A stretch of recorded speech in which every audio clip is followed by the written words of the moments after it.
नमस्कार दोस्तों, मैं हूं आपका दोस्त केबी और वर्ल्ड ज्योग्राफी के एक नए वीडियो में आप सभी का स्वागत है। तो इस वीडियो में हम मैप के माध्यम से यूरोप महाद्वीप को डिस्कस करेंगे। यानी कि आपकी परीक्षाओं के दृष्टिकोण से यूरोप महाद्वीप से जो भी चीजें पूछी जा सकती हैं, चाहे उसके देश के नाम हो, उनकी राजधानियां हो, नदियां हो, पर्वत हो, मरुस्थल हो या फिर नदियों के किनारे बसे हुए शहर हो, उन सभी को हम इस वीडियो में डिस्कस करेंगे। लेकिन यह जो हमारा पूरा डिस्कशन होगा वह होगा मैप के माध्यम से। मैप के माध्यम से चीजें ज्यादा आसानी से समझ में आती हैं और आप उसे ज्यादा समय तक याद भी रख सकते हैं। इसीलिए यह पूरा डिस्कशन मैप के माध्यम से होगा और वीडियो के लास्ट में हम इस टॉपिक से 20 प्रश्नों को भी डिस्कस करेंगे।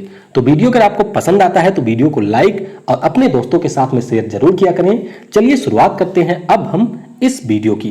तो आइए सबसे पहले हम लोग दुनिया के 7 महाद्वीपों को देखते हैं।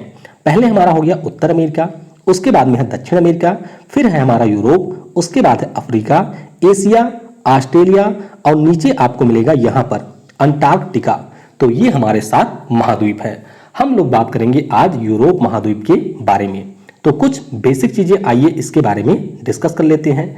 जैसे कि जो हमारे पूरे विश्व का स्थल का क्षेत्रफल है उसका 6.8% कवर करता है हमारा यूरोप महाद्वीप। कुल क्षेत्रफल की बात करते हैं तो इसका कुल क्षेत्रफल है 1,01,80,000 वर्ग किलोमीटर। एरिया वाइज अगर हम लोग सभी महाद्वीपों में इसके स्थान की बात करते हैं तो यूरोप हमारा आता है 6ठे स्थान पे एरिया के पॉइंट ऑफ व्यू से। सबसे बड़ा है एशिया, उसके बाद में है अफ्रीका, फिर हमारा हो गया उत्तर अमेरिका, फिर है दक्षिण अमेरिका, उसके बाद में नीचे आता है अंटार्कटिका, उसके बाद में हमारा आता है यूरोप। तो इस प्रकार से ये है 6ठे स्थान पे। और पॉपुलेशन के अनुसार बात करते हैं तो सबसे ज्यादा पॉपुलेशन आपको मिलेगी एशिया में, उसके बाद में अफ्रीका में और तीसरे स्थान पे आता है हमारा यूरोप। तो ये कुछ बेसिक चीजें थी। अब हम लोग यूरोप महाद्वीप की जो बाउंड्री है उसके बारे में बात करेंगे। तो चलिए शुरुआत करते हैं। सबसे पहले हम शुरुआत करेंगे ईस्ट से। तो यहाँ पर आप देख रहे होंगे ये जो येलो कलर की लाइन आ रही है इसे हम लोग कहते हैं यूराल पर्वत। और ये परीक्षाओं में पूछा जाता है कि यूराल पर्वत कहाँ है। तो ध्यान रखिएगा यूराल पर्वत आपको मिलेगा रसिया में। रूस उन देशों में शामिल है जो अपने एरिया को 2 महाद्वीपों में साझा करते हैं। यूरोप का यहाँ वाला हिस्सा आपको मिल जाएगा एशिया में और बाकी जो इधर का हिस्सा है ये आपको मिलेगा यूरोप में। तो यूराल पर्वत हो गया। उसके बाद में यहाँ पर आपको मिलेगा कैस्पियन सागर। कैस्पियन सागर के बाद में ये आपको मिलेगा काला सागर और काला सागर के बाद में नीचे है भूमध्य सागर। तो ये बाउंड्री है जो कि एशिया से यूरोप को अलग करती है। कौन कौन सा? पहला आपका हो गया यूराल पर्वत, उसके बाद में हो गया कैस्पियन सागर, उसके बाद में है हमारा काला सागर और फिर है आपका भूमध्य सागर। आगे चलते हैं तो यहाँ पर आपको ये थोड़ा सा जगह दिख रहा होगा काला सागर के भीतर, इसे हम लोग कहते हैं अजोव सागर। ध्यान रखिएगा अजोव सागर के बारे में पूछा जाता है तो ये आपके काला सागर का हिस्सा है। यहाँ पर भी आपको छोटा सा एरिया मिलेगा जल का जिसे हम लोग एजियन सागर के नाम से जानते हैं। आगे चलते हैं तो ये आपको इटली के बीच में एरिया जो मिलेगा जल वाला इसे हम लोग कहते हैं एड्रियाटिक सागर। तो एड्रियाटिक सागर हो गया, अजोव सागर हो गया, काला सागर हो गया, एजियन सागर हो गया। ये सारे बाउंड्री हैं जो कि यूरोप को अलग करती हैं अफ्रीका और एशिया से। थोड़ा सा और आगे आप चलेंगे तो भूमध्य सागर का ही एक छोटा सा हिस्सा है जिसे हम टेरेनियन सागर के नाम से जानते हैं। और यहाँ पर बड़ा सा हिस्सा आपका हो गया अटलांटिक महासागर। उसके बाद में ये जो आपको हिस्सा मिलेगा ये छोटा सा, इसे हम लोग कहते हैं बिस्के की खाड़ी। फिर आप ऊपर जाएंगे तो यहाँ पर है नॉर्वेजियन सागर। उसके बाद में ये आपको मिल जाएगा उत्तर सागर। ये बीच में आपको मिलेगा बाल्टिक सागर और यहाँ पर बाल्टिक सागर का एक थोड़ा सा हिस्सा है जिसे हम गल्फ ऑफ बोथनिया के नाम से जानते हैं। और यहाँ पर आप देखेंगे ये रूस का पार्ट है तो रूस के बीच में यहाँ पर भी आपको मिलेगा श्वेत सागर। तो इनके बारे में अक्सर पूछा जाता है तो थोड़ा सा आपको ध्यान रखना है। एक बार आइए इनको फिर से देख लेते हैं। यूराल पर्वत हो गया, कैस्पियन सागर हो गया, काला सागर हो गया, अजोव सागर है, एजियन सागर है, भूमध्य सागर, एड्रियाटिक सागर, टेरेनियन सागर, बिस्के की खाड़ी, अटलांटिक महासागर, उत्तर सागर, गल्फ ऑफ बोथनिया, नॉर्वेजियन सागर, बाल्टिक सागर और ये आपका है श्वेत सागर। तो ये जो हमारे जल स्थल है या फिर यूराल पर्वत हो गया, यूरोप की बाउंड्री को ये डिफाइन करते हैं। अब हम लोग बात करेंगे यूरोप के जो महत्वपूर्ण देश हैं उनके बारे में और उनकी राजधानी कहां पर स्थित है। तो शुरुआत करते हैं उत्तर से। ये जो आपको पतला सा हिस्सा दिख रहा है इसे हम लोग कहते हैं नॉर्वे। कौन सा देश है? नॉर्वे। ये हमारा देश है और इसकी राजधानी आपको मिलेगी ओस्लो में। नॉर्वे के साथ में सीमा साझा करता हुआ एक देश आपको डार्क ब्लू कलर में जो दिख रहा है ये हमारा देश है स्वीडन। क्या नाम है इसका? स्वीडन। और इसकी राजधानी है स्टॉकहोम। तो सबसे पहले नॉर्वे हो गया, फिर हो गया स्वीडन। उसके बाद में इन दोनों के साथ में सीमाएं साझा करता है और इस देश को हम लोग कहते हैं फिनलैंड। क्या नाम है? फिनलैंड इस देश का नाम है और इसकी राजधानी आपको मिलेगी हेलसिंकी में। तो नॉर्वे हो गया, फिनलैंड हो गया और उसके बाद में है हेलसिंकी। और ये सारे स्कैंडिनेवियन नेशन के अंतर्गत आते हैं, यानी कि नॉर्वे की बात हो, फिनलैंड की बात हो, स्वीडन की बात हो, यहां पर आपको एक देश दिख रहा होगा, अभी हम लोग डिस्कस करेंगे, डेनमार्क हो गया या फिर आपका हो गया आइसलैंड। ये 5 देश स्कैंडिनेवियन देश की श्रेणी में आते हैं। तो इनके बारे में भी आपको ध्यान रखना है। आगे चलते हैं तो ये छोटा सा देश आपको मिलेगा, इसे हम लोग कहते हैं एस्टोनिया। क्या नाम है? एस्टोनिया। और इसकी राजधानी आपको मिलेगी तलिन में। एस्टोनिया के आप साउथ में आएंगे तो यहाँ पे है लातविया। क्या नाम है? लातविया। और इसकी राजधानी है रीगा। लातविया के आप नीचे आएंगे तो यहाँ पर एक देश है जिसका नाम है लिथुआनिया और लिथुआनिया की राजधानी आपको मिलेगी विल्नियस में। तो एस्टोनिया, तलिन, लातविया, रीगा और लिथुआनिया की राजधानी है विल्नियस। फिर अब आ जाइए यहां पर, ये देखिए ये वाला हिस्सा। तो ये वाला हिस्सा जो है इसे हम लोग कहते हैं नीदरलैंड, सॉरी बेल्जियम नहीं, इसे हम लोग कहते हैं नीदरलैंड। और नीदरलैंड की राजधानी आपको मिलेगी एम्स्टर्डम में। उसके बाद में फिर आते हैं एकदम से वेस्ट की तरफ, यानी कि पश्चिम में। तो ये जो आपके तट के किनारे देश है इसे हम लोग कहते हैं पुर्तगाल और यहाँ की राजधानी है लिस्बन। पुर्तगाल से लगा हुआ एक बड़ा सा देश है जिसे हम लोग कहते हैं स्पेन और इसकी राजधानी आपको मिलेगी मैड्रिड में। स्पेन के बाद में इसी से लगा हुआ एक देश है जिसे हम लोग कहते हैं फ्रांस और इसकी राजधानी आपको मिलेगी पेरिस में। तो ये हो गया पुर्तगाल, यहाँ पर है स्पेन और यहाँ पर आपको मिलेगा फ्रांस। फिर आ जाइए साउथ में। तो साउथ में ये जो आपको कंट्री दिख रही होगी इसे हम लोग कहते हैं मैसेडोनिया। हालांकि अब मैसेडोनिया का नया नाम हो गया है उत्तर मैसेडोनिया और ये अभी नाटो का पार्ट बना है। किसका? नाटो का नया मेंबर बन गया है मैसेडोनिया और ये है 30वें नंबर का मेंबर। तो मैसेडोनिया की जो राजधानी है वह आपको मिलेगी स्कोपिया में। मैसेडोनिया से लगा हुआ एक देश है जिसे हम लोग जानते हैं बल्गारिया के नाम से। किस नाम से? बल्गारिया के नाम से। और इसकी राजधानी आपको मिलेगी सोफिया में। बल्गारिया के आप थोड़ा सा नॉर्थ में जाएंगे तो यहां पर भी एक कंट्री आपको मिलेगी जिसका नाम है रोमानिया और बुकारेस्ट रोमानिया की राजधानी है। तो फिर आइए थोड़ा सा रिवाइज कर लेते हैं। मैसेडोनिया स्कोपिया राजधानी है, बल्गारिया की सोफिया है और रोमानिया की राजधानी आपको मिलेगी बुकारेस्ट में। अब चलिए कुछ अन्य देशों की लोकेशन देखते हैं। यहां पर मैंने आपको बताया था नीदरलैंड। नीदरलैंड के नीचे आपको देश एक मिलेगा जिसका नाम है बेल्जियम और बेल्जियम की राजधानी आपको मिलेगी ब्रसेल्स में। कहां पर? ब्रसेल्स में। ध्यान रखिएगा जो ब्रसेल्स हमारा शहर है यह नाटो का, इसके अलावा यूरोपियन यूनियन का भी मुख्यालय है। नाटो यानी कि नॉर्थ अटलांटिक ट्रीटी ऑर्गेनाइजेशन, इसका मुख्यालय आपको मिलेगा ब्रसेल्स में। फिर एक बड़ा सा देश आपको मिल जाएगा जिसे हम लोग कहते हैं जर्मनी और जर्मनी की राजधानी आपको मिलेगी बर्लिन में। जर्मनी के ऊपर जो मैंने आपको पहले बताया था अंगूठे की तरह उठा हुआ देश है, इस देश का नाम है डेनमार्क और डेनमार्क की राजधानी आपको मिल जाएगी कोपेनहेगन में। तो ब्रसेल्स, उसके अलावा जर्मनी हो गया, फिर आपका हो गया डेनमार्क। इसके बाद में जर्मनी के आप जब ईस्ट में जाएंगे तो रेड कलर का जो आपको कंट्री मिल रहा है इसका नाम है पोलैंड और इसकी राजधानी है वर्साय में। वर्साय की संधि आपने सुनी होगी, तो वर्साय पोलैंड की राजधानी है। इसके थोड़ा सा आप और ईस्ट में आएंगे तो यहां पर मिल जाएगा बेलारूस जिसकी राजधानी है मिन्स्क। क्या है? बेलारूस की राजधानी है मिन्स्क। उसके बाद में यहां पर हम लोग चलते हैं तो ये आपको मिल जाएगा, इसका नाम है आयरलैंड और आयरलैंड की जो राजधानी है वह आपको मिलेगी डबलिन में। उसके बाद में जो हमारा फ्रांस है, फ्रांस के ईस्ट में आप आएंगे या फिर जर्मनी के साउथ में तो यहां पर छोटा सा देश मिलेगा, इस देश का नाम है स्विट्जरलैंड और स्विट्जरलैंड की राजधानी आपको मिलेगी बर्न में। कई बार लोग गलती कर देते हैं क्योंकि स्विट्जरलैंड का सबसे ज्यादा जो महत्वपूर्ण शहर है जिनेवा, उसको लेकर के लोग कंफ्यूज हो जाते हैं क्योंकि कई सारे अंतरराष्ट्रीय संगठन के मुख्यालय आपको जिनेवा में मिलेंगे, लेकिन ध्यान रखिएगा स्विट्जरलैंड की राजधानी आपको मिलेगी बर्न में। उसके बाद में स्विट्जरलैंड के नीचे आपको ये जो कंट्री दिख रही है ये हमारी है इटली और राजधानी इसकी मिलेगी आपको रोम में।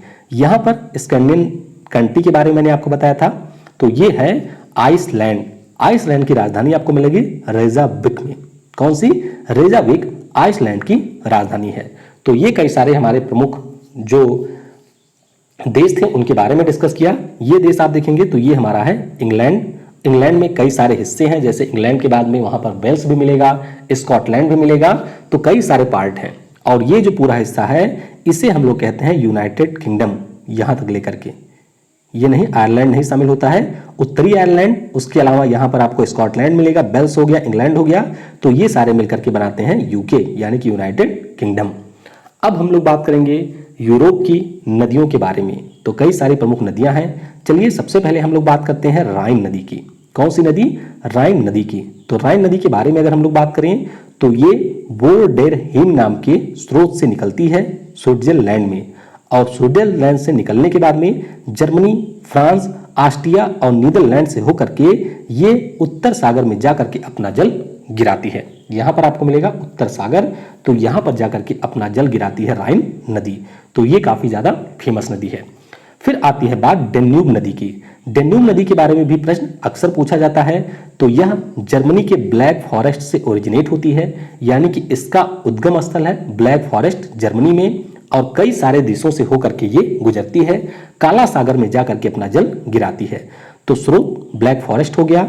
देश कौन कौन से हैं? तो जर्मनी से ये ओरिजिनेट होती है, उसके बाद में इंटर करती है ऑस्ट्रिया में, ऑस्ट्रिया के बाद में रोमानिया में, हंगरी में, सर्बिया में, बल्गारिया, स्लोवाकिया, क्रोएशिया, मालदोवा और यूक्रेन।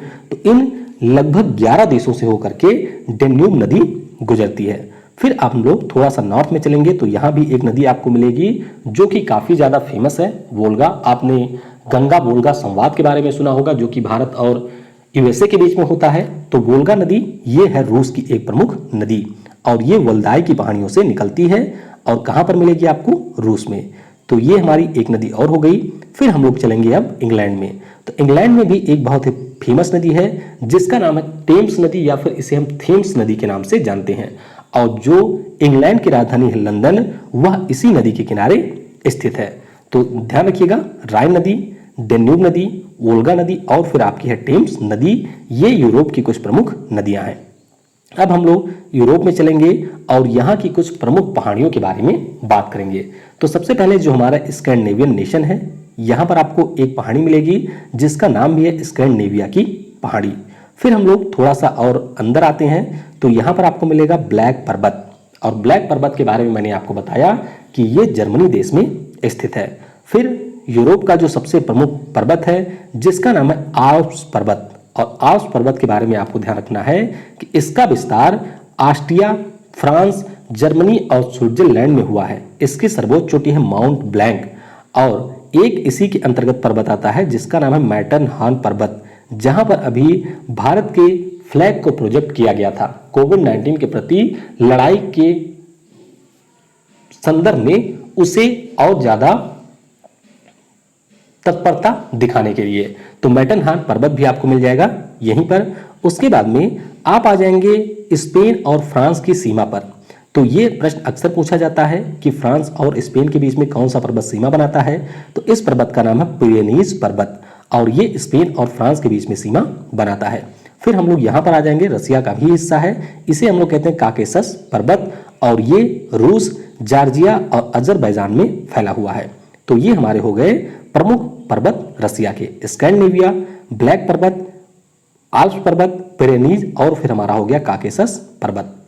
यूरोप में हम लोग देखेंगे अब घास का मैदान। तो एक ही घास का मैदान आपको मिलेगा जिसका नाम है पुस्ताज।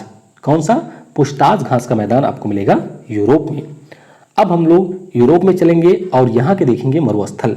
तो मरुस्थल आपको एक मिलेगा जिसका नाम है तवेर नाज, और ये मरुस्थल आपको मिलेगा स्पेन में। तो ये एकमात्र मरुस्थल है जो कि आपको मिलेगा यूरोप में, और इससे प्रश्न पूछा जाता है। अब हम लोग कुछ बेसिक पॉइंट डिस्कस करेंगे जो कि यूरोप महाद्वीप से आपकी परीक्षाओं में पूछे जाते हैं। जैसे कि जो ब्लैक फॉरेस्ट है ये राइन नदी के किनारे स्थित है। कौन सी? राइन नदी के किनारे ब्लैक फॉरेस्ट स्थित है। माउंट टिटिलस की बात करते हैं तो ये आपको मिल जाएगा स्विट्जरलैंड में। AP9 की बात करते हैं तो ये आपको मिल जाएगा इटली में। स्पेन जो देश है ये आपके मेसेटा पठार पर स्थित है। कहां पर? मेसेटा पठार पर स्थित है। और आपके लिए प्रश्न है, आपको बताना है AP9 जिसके बारे में मैंने आपको बता दिया इटली से ये संबंधित है, तो ये है क्या, इसे आपको नीचे कमेंट सेक्शन में बताना है। और फिनलैंड देश की बात करते हैं तो इसे हम लोग झीलों का देश भी कहते हैं। किसे? फिनलैंड को झीलों का देश भी कहते हैं। आगे बात करें तो बर्लिन जो कि राजधानी है जर्मनी की, ये आपको मिलेगा स्प्री नदी के किनारे। पेरिस जो कि फ्रांस का शहर है या सीन नदी के किनारे है। वियना की बात करते हैं तो ये डेन्यूब नदी के किनारे है, वियना ऑस्ट्रिया की राजधानी है। लंदन की बात करें तो ये टेम्स नदी के किनारे है। बुडापेस्ट ये आपको मिलेगा डेन्यूब नदी के किनारे। अब हम चलिए इससे जुड़े हुए प्रश्नों को डिस्कस करते हैं। ये जो प्रश्न है आपको अगले एक हफ्ते के अंदर नीचे जो ऐप मिलेगी उसमें भी मिल जाएगा, तो वहां पर जाकर के आप इन प्रश्नों का क्विज भी दे सकते हैं। और ये जो PDF है इसकी जो पोस्ट होगी PDF के फॉर्म में, वह भी आपको ऐप पर मिल जाएगी। तो ऐप को ओपन करके आप वहां पर इन सारी चीजों को बार बार पढ़ भी सकते हैं। तो सबसे पहले बात करेंगे आल्प्स पर्वत की। आल्प्स पर्वत श्रेणी निम्न में से किस देश का हिस्सा नहीं है? तो ये आपको फ्रांस, जर्मनी, ऑस्ट्रिया में मिलेगा, लेकिन ये इंग्लैंड का हिस्सा नहीं है। तो इस प्रश्न का ऑप्शन डी करेक्ट होगा। ब्लैक फॉरेस्ट पर्वत स्थित है, तो ब्लैक फॉरेस्ट पर्वत ये आपको मिलेगा जर्मनी देश में।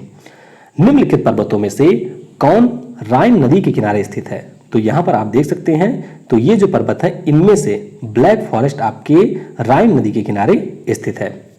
माउंट टिटिलस ये कहां पर स्थित है? तो माउंट टिटिलस आपको मिल जाएगा स्विट्जरलैंड में। कहां पर? माउंट टिटिलस आपको मिलेगा स्विट्जरलैंड में। निम्नलिखित पर्वतों में से कौन सा इटली में अवस्थित है? तो यहां पर जो भी पर्वत आप देख रहे होंगे इनमें से AP9 का जो पर्वत है, ये मैंने आपसे प्रश्न पूछा था, तो AP9 जो पर्वत है ये मिलेगा इटली में। ध्यान रखिएगा ये जो सारे प्रश्न मैं आपसे पूछ रहा हूं ये ऑलरेडी परीक्षाओं में पूछे जा चुके हैं। स्पेन व फ्रांस के मध्य में कौन सा पर्वत सीमा बनाता है? तो स्पेन और फ्रांस की बात करते हैं तो इनके बीच में पिरेनीज नाम का जो पर्वत है वह सीमा बनाता है। वियना किस देश की राजधानी है? तो वियना राजधानी है ऑस्ट्रिया की। किसकी? ऑस्ट्रिया की राजधानी है वियना। हजारों झीलों का देश किसे कहा जाता है? तो फिनलैंड को कहा जाता है हजारों झीलों का देश। यूरोप में कौन सा घास का मैदान मिलता है? तो यूरोप में केवल एक मात्र घास का मैदान मिलता है जिसका नाम है पुस्टाज। तो ऑप्शन सी करेक्ट होगा। इटली, सिसिली, सर्डिनिया और कोर्सिका से घिरे सागर का नाम क्या है? तो ये जो सागर है इसे हम लोग कहते हैं टेरेहेनियन सागर। मैंने आपको दिखाया था कि इटली था, उसके नीचे यहां पर आपको बताया था, तो ये है टेरेहेनियन सागर। तो ये इटली, सिसिली एक द्वीप है, ये सारे द्वीप हैं इटली के, तो इन्हीं के बीच में ये घिरा हुआ सागर है जिसे हम लोग टेरेहेनियन सागर के नाम से जानते हैं। ओल्गा नदी कहां पर गिरती है? तो ओल्गा नदी आपकी गिरती है कैस्पियन सागर में। इसके बाद में है निम्नांकित में से कौन सी नदी भ्रंश घाटी में बहती है, यानी कि यह रिफ्ट वैली में बहती है? तो रिफ्ट वैली में जो नदी है वह आपकी है राइन नदी। कौन सी? राइन नदी। यह रिफ्ट वैली से होकर के बहती है। सीन नदी किस नगर से होकर के बहती है? तो सीन मैंने आपको बता दिया, ये पेरिस से होकर बहती है। पेरिस जो कि फ्रांस की राजधानी है। बर्लिन किस नदी के किनारे बसा है? बर्लिन जर्मनी की राजधानी है और यह बसा है स्प्री नदी के किनारे। वियना किस नदी के किनारे बसा है? तो यह बसा हुआ है डेन्यूब नदी के किनारे। संसार का सबसे बड़ा द्वीप कौन सा है? तो ध्यान रखिएगा दुनिया का जो सबसे बड़ा द्वीप है वो आपका है ग्रीनलैंड। और ग्रीनलैंड जो मैंने आपको मैप में दिखाया था यहां पर ऊपर आइसलैंड, आइसलैंड के बाद में ही यहां पर एक बड़ा सा द्वीप है जिसे हम लोग कहते हैं ग्रीनलैंड, और ये दुनिया का सबसे बड़ा द्वीप है। कौन सी जल संयोजी यूरोप को अफ्रीका से पृथक करती है? तो ध्यान रखिएगा इसका नाम है जिब्राल्टर। जैसे मैंने यहां पर बताया था पुर्तगाल था, यहां से नीचे फिर आपका आ जाता है अफ्रीका, तो पुर्तगाल था, यहां पर स्पेन था, तो ये जो बीच का पतला सा रास्ता है इसी को हम लोग कहते हैं जिब्राल्टर की जल संधि। फॉन एक स्थानीय पवन कहां की है? तो ध्यान रखिएगा ये आपकी पवन है स्विट्जरलैंड की। पवनों वाले अध्याय में इसको हम लोग डिटेल में डिस्कस करेंगे। निम्न स्थानों में से किस एक में रुधिर वर्षा होती है? तो इसमें जो रुधिर वर्षा है ये होती है इटली में। तो एक पवन है, पवन का नाम मैं इस समय शायद भूल रहा हूं, ये पवन जो अफ्रीका का मरुस्थल है वहां से ओरिजिनेट होती है, तो ये यहां से रेत लेकर के चलती है और रेत लेकर के जब चलती है तो जब इटली में जाकर के ये वर्षा करती है तो वह वर्षा रक्त के समान होती है, यानी कि लाल होती है, इसीलिए इसे हम रुधिर वर्षा कहते हैं। तो नाम मुझे नहीं याद आ रहा है, अगर आप में से किसी को पता हो तो आप उस पवन का नाम नीचे लिख सकते हैं। आखिरी प्रश्न है, सिराको नाम की जो पवन है ये कहां पर चलती है? तो ये पवन आपको मिल जाएगी स्पेन में। कहां पर? स्पेन में चलती है सिराको नाम की पवन। तो ये हमने यूरोप महाद्वीप के बारे में डिस्कस किया। आई होप वीडियो आपको पसंद आया होगा और ऐप आप लोग जरूर डाउनलोड कर लीजिएगा। इसके बाद में मिलते हैं हम लोग जल्द ही एक नए वीडियो में जो कि वर्ल्ड ज्योग्राफी का ही होगा। Thanks for watching. जय हिंद, जय भारत और सबसे जरूरी, पढ़ेगा भारत तो बढ़ेगा भारत।